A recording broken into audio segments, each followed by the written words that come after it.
सत्ता में।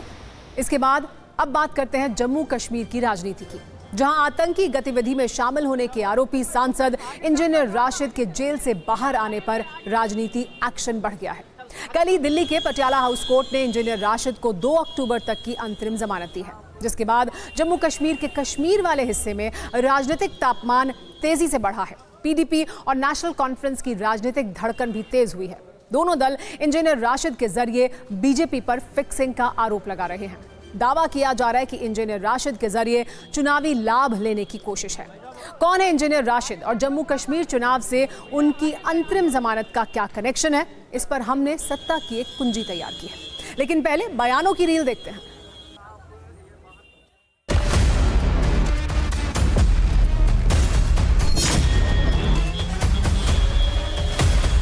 इंशाअल्लाह रिहा होने पर कश्मीर में एक सैलाब आएगा जो 1987 में आया था और इन जालिमों ने चोरी की थी। नेशनल कॉन्फ्रेंस ने इंशाअल्लाह इस बार जो 80% बाईकाट था वो सारा का सारा वोट डालेगा और वो इंजीनियर रशीद साहब को डालेगा।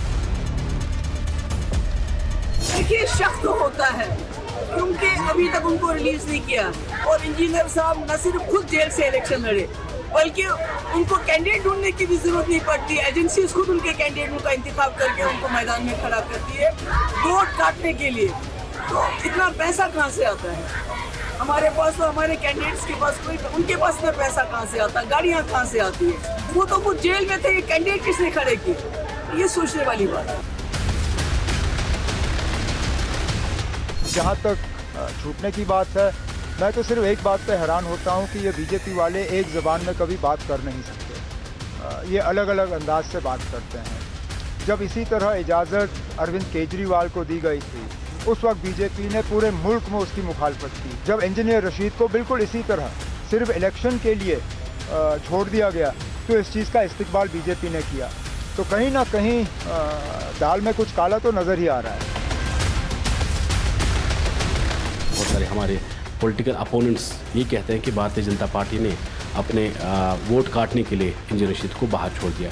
मुझे लगता है कि ये कहीं ना कहीं जो है इल्ज़ाम तराशी जो काम है नेशनल कॉन्फ्रेंस का है, उनको कहीं ना कहीं लगता है कि engineer Rashid is a threat, because we have seen कि यहाँ पे नॉर्थ कश्मीर में इंजीनियर रशीद ने कैसे former chief minister Omar Abdullah साहब को शिकस्त दे दी। आज इनको लगता है कि इंजीनियर रशीद जो है आज बेल पे आ रहे हैं, बाहर आ रहे हैं, तो रीजनल पॉलिटिकल पार्टीज़ को कहीं ना कहीं थ्रेट लग रहा है। ये रियायत सिर्फ उन लोगों को दी जाती है जिनसे बीजेपी को एक खदशा है या कहीं ना कहीं एक उम्मीद है कि नेशनल कॉन्फ्रेंस को ये लोग डैमेज करेंगे और यहाँ के जम्मू और कश्मीर के वोट को तोड़ेंगे।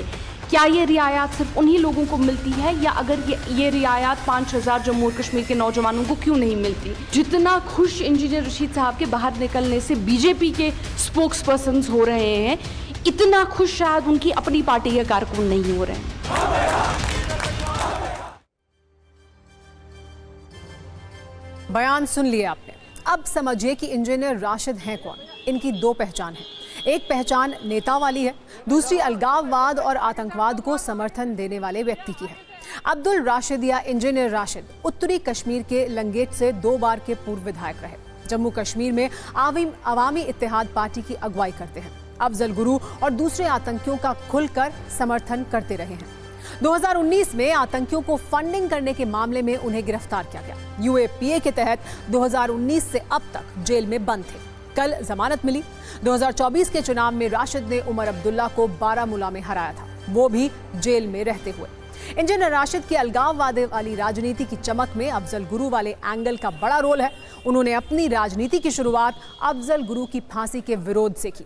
तब जम्मू कश्मीर विधानसभा में इस फांसी को रोकने के लिए उन्होंने प्रस्ताव लाने और पास कराने की कोशिश की। तो अफजल की फांसी के विरोधी से राजनीति की मीनार खड़ी करने वाले इंजीनियर राशिद पर आरोप ये लगता है कि वो कश्मीरी वोटों को विभाजित करते हैं। ये आरोप तब और ज्यादा लगने लगा जब 2024 में उन्होंने उमर अब्दुल्ला को बारामूला से लोकसभा का चुनाव हरा दिया। हाल ही में पीडीपी अध्यक्ष महबूबा मुफ्ती ने भी ये कहकर राशिद की पार्टी पर सवाल उठाए थे कि पीडीपी जैसे संगठन वाली पार्टी के पास इतने पैसे नहीं हैं वो सभी जगह की उम्मीदवार उतार सके। लेकिन राशिद की पार्टी इतने उम्मीदवार कैसे उतार रही है, इसके पास इतना फंड कहां से आ रहा है?